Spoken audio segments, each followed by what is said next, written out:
Hello and welcome back. Well, I am back in my Covert ops after a little 7-day break. I had to wait for the bounty hunters to lose interest a little bit.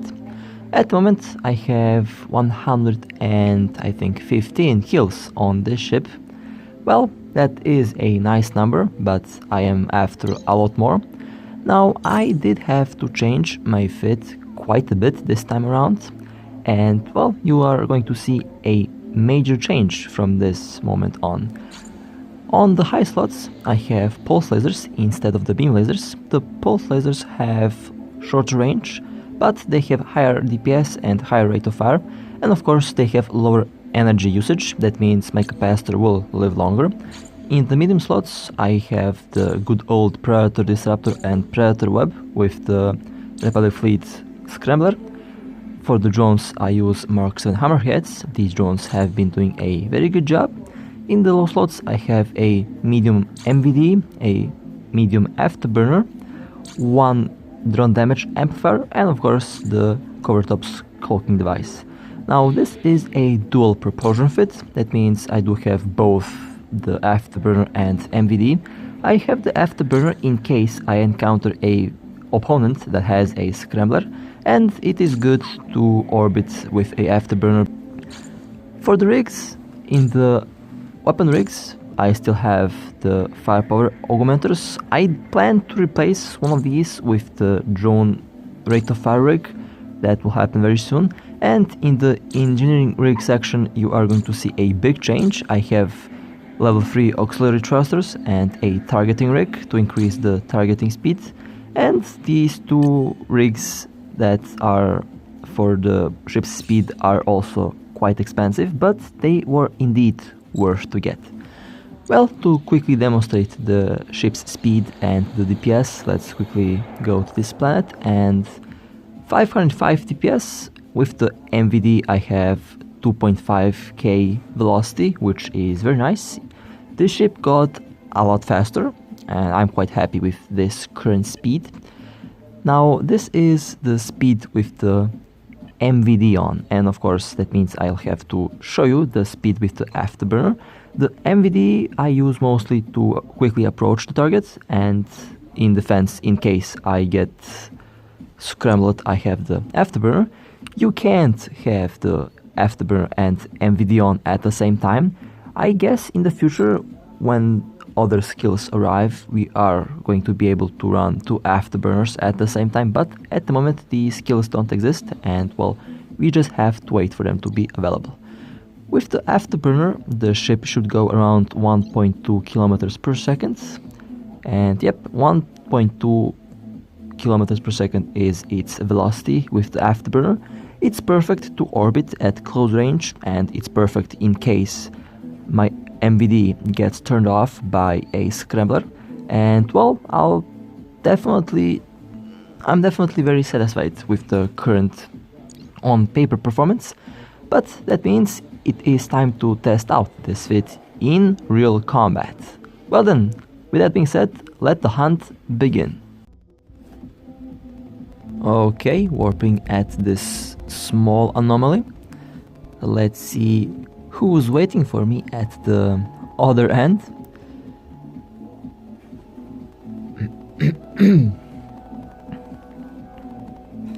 Okay, let's warp at this small anomaly. I will warp at, well,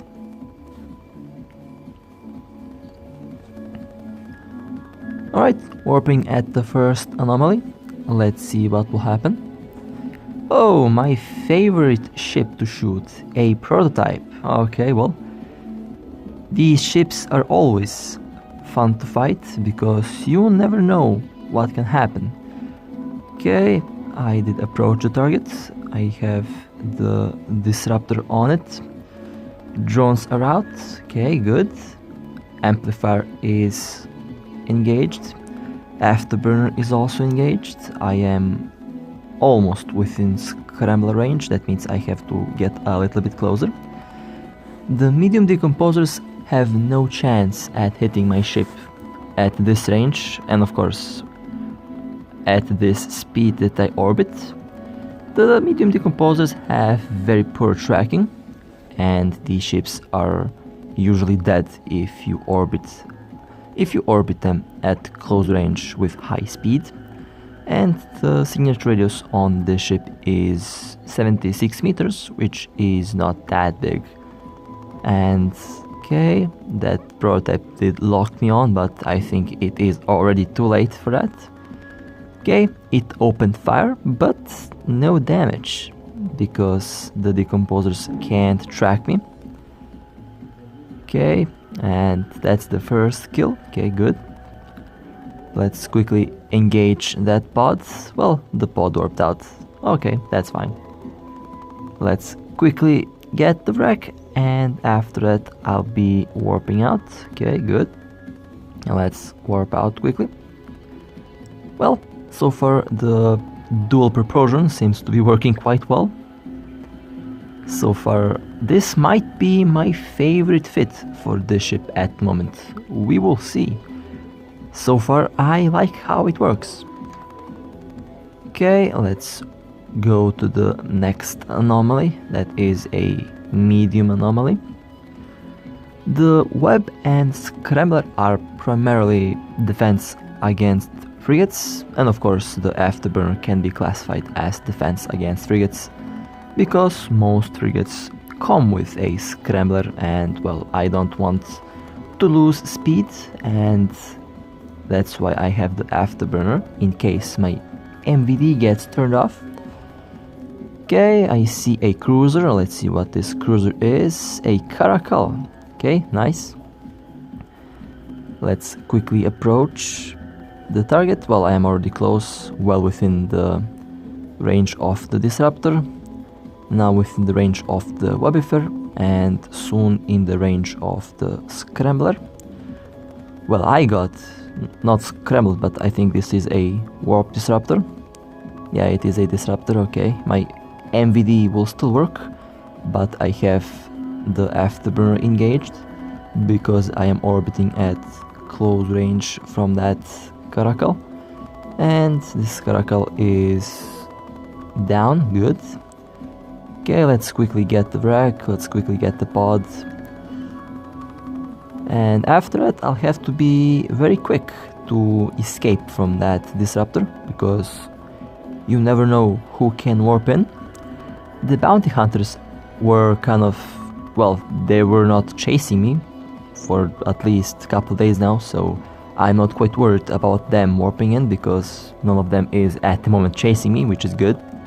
But you know, just to be safe, I will quickly get away from that disruptor. Okay, good. I absolutely love the speed of this ship. It is very fast.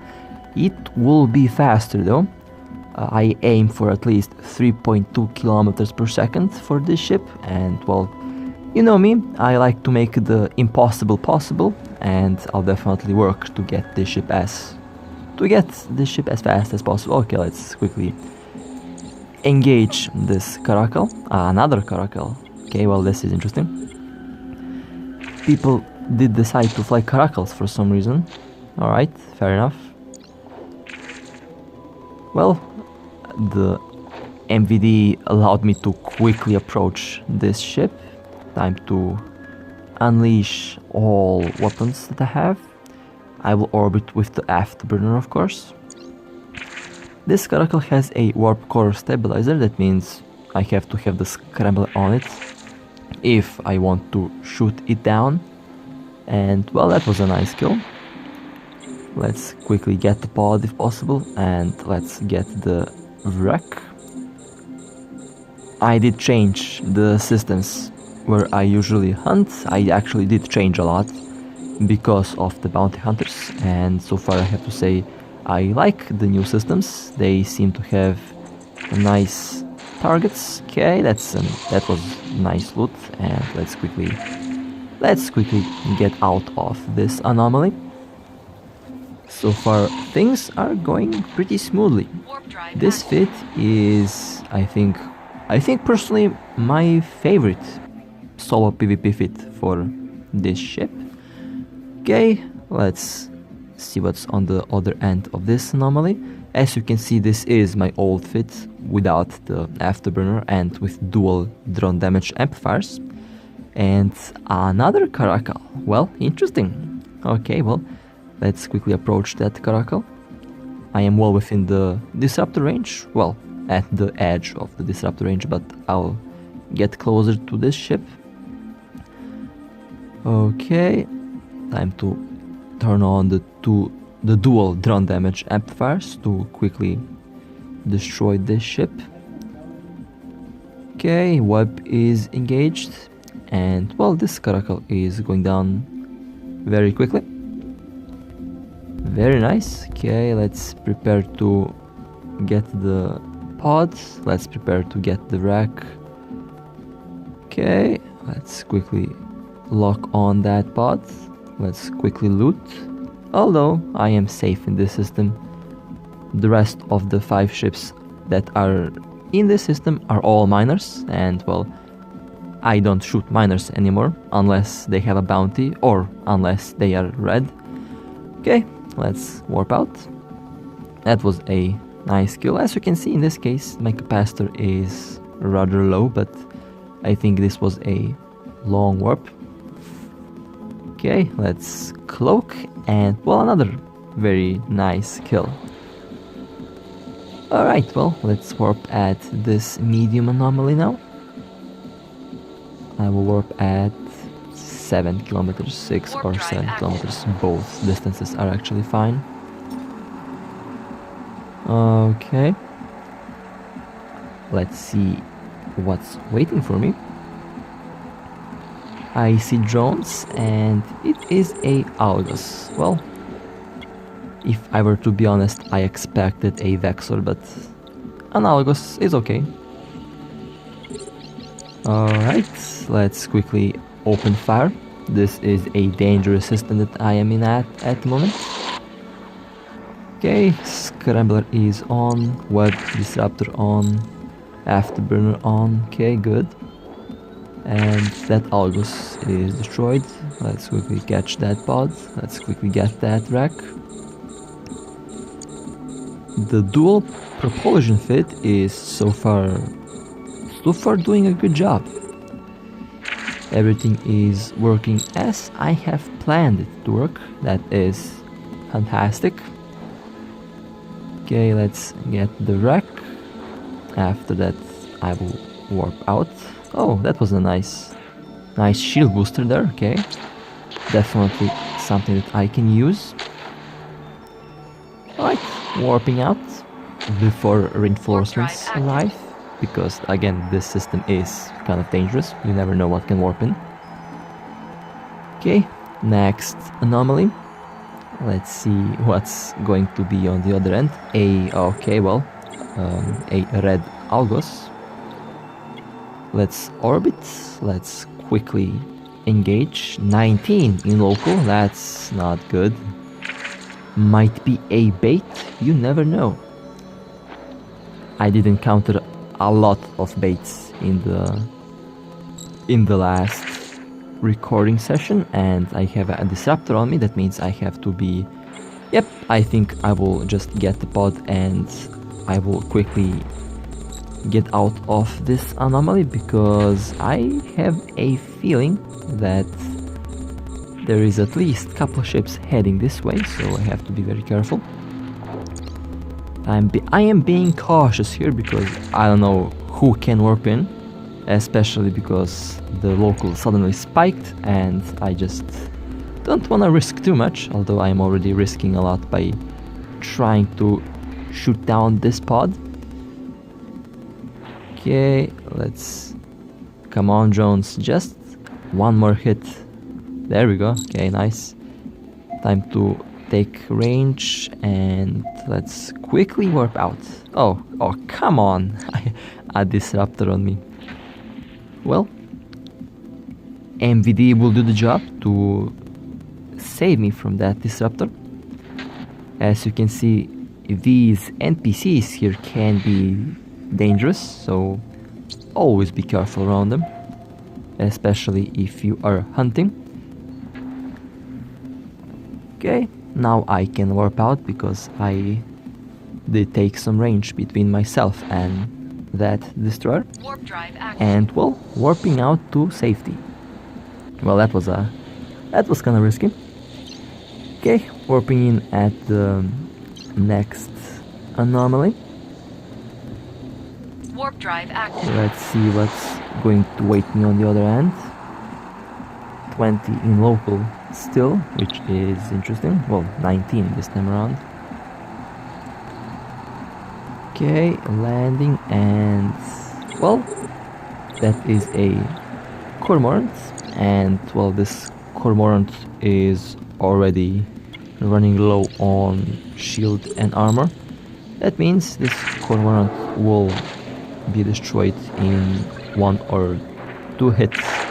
I really think that I need to start to make out ship building guides, because I did see a lot of very weird fits in the last couple weeks, and I sure want to help people to gear out their ships to be efficient and effective.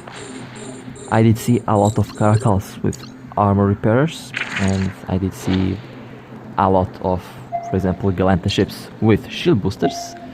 Some really odd fits, and I think I really need to give out some ship building guides, because I think those can be very helpful. Warp drive active. Okay, well, warping out. This was a very good run. Well then, on to the finale. This is on the test server, and this is I think a citadel. Yeah, it is a citadel, and well, at the moment you can shoot down one of these, and for appearing in the kill mail of a citadel, you will get 100,000 skill points, which is not a small number. And at the moment, we all do need the skill points, and well, that's why you should group up with your allies, and you should definitely shoot down these citadels. Now here I am in my Phantasm. This Phantasm in the test server is maxed out. I was very curious to see its maximum potential DPS with my current fit, and I have around 1000 DPS at the moment on this ship. Its velocity is 2050 meters per second. That is quite fast with a afterburner, especially on a cruiser. So I am definitely going to max out the ship on the live server as well, because the ship is very powerful. Might be one of the best faction cruisers around. At the moment I am patiently waiting for the Stratios and for the other Sister of Eve ships to arrive. I'm definitely getting a Stratios and one Astra. Those ships are definitely ships that I would love to fly. They are in most cases very similar to the other Covert ships, but they have some other very nice bonuses that I sure want to take advantage of, and those ships are also very good for exploration and very good for PvP, and they might be good for storyline missions as well, especially the Stratios, because it has some very nice bonuses on drones, on range, and well, you know, I was and kind of still am primarily a drone boat pilot, so that ship will be very good in my hands. And well, at the moment I am patiently waiting for them to be released, and I should also have enough ISK for them as well. Well, that is, well, actually I don't have enough ISK for them, because I bought a lot of rigs and I bought a lot of new faction ships. Especially I did spend a lot in my Dramiel. I will fly that ship very soon in PvP. I am waiting for skills to be completed. Those ships require very good skills for good performance, and losing a Dramiel that's 1.3 billion in worth is not something that I want to experience, so I will have to level up a lot more skills for that ship. Okay, well, so far this citadel is going down quickly, and we do have a couple of neutrals around, And I have to say, it did take some serious. I don't know. I have to admit, I did want to go after the neutrals, especially after that tornado there, but the orders from the fleet commander was to let them get the kill, and again, they should get the kill because, well, 3 skill points for everyone. And if they stay after the citadel is destroyed, I'll definitely go and engage that tornado over there that is in the bubble. that will be fun. They cannot track the Phantasm at close range with their large artillery or large autocannons. Definitely will be interesting when the citadels get released on the live server. I see myself in major wars already, and I kind of don't know what ship I'll fly. Most likely I'll still keep to my cover tops, but the battleships are also around the corner. So far all of these ships are doing good damage to that citadel. Of course, there is this offset thing, and that is, I think, time dilatation test in a way. Not quite sure about that, but I've heard it might be testing out the time dilatation, so that's going to be interesting. And of course, it will be a thing in one of the next updates. And well, the citadel is almost down. It is down on the last bit of hull that's left. And well, let's see the explosion of this thing. I think that will be fun. I haven't seen a big explosion in a while, so it would be time to see one of these. And there is this Condor interceptor there that is kind of in my sights. I can rush quickly towards that ship and destroy it. Okay, couple more hits left on this thing, hopefully. Hopefully this will explode in the next couple moments. Okay, can't wait for the keep stars to be introduced. That will be fun. And of course, maybe in 1 year from now we will get capital ships, and they are going to be, well, let's see how they will make these ships first. They can be good, but they at the same time can be bad. We will see. Okay, well, this citadel is taking a lot of hits. Or house. Okay, well, and there we go. The citadel has been destroyed. Well, sit back and enjoy the fireworks, because this explosion will be nice. There we go. There we go. Big objects tend to make big explosions. Very nice. Very nice. Well then, this was fun. This was actually very fun to do. And let's quickly try to catch that interceptor. Of course, they quickly run away. They quickly run away as soon as that thing blew up. Well then, this was a very fun one, I have to admit. So far, I did enjoy this test server a lot. And, well, what is this? Oh, it torped off. Oh, come on. That was nice. Well then, with that being said, I hope that you enjoyed. This was a very good run today. And with that being said, stay safe, fly safe, and I'll see you next time.